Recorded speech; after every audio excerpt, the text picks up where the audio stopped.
बरं जा तुम्ही मथुरेला. चल ग जायचं. अगं तुझं विकून झालं का? अगं ते दूध विकून झालंय.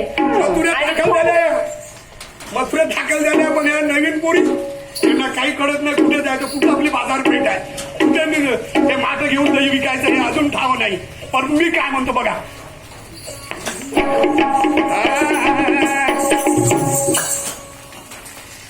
ओ आई गोकुल से दही बेचने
त्यांना बाजारपेठच माहित नाही, त्यांना रस्ताच माहित नाही, तरी गेल्या बिचाऱ्या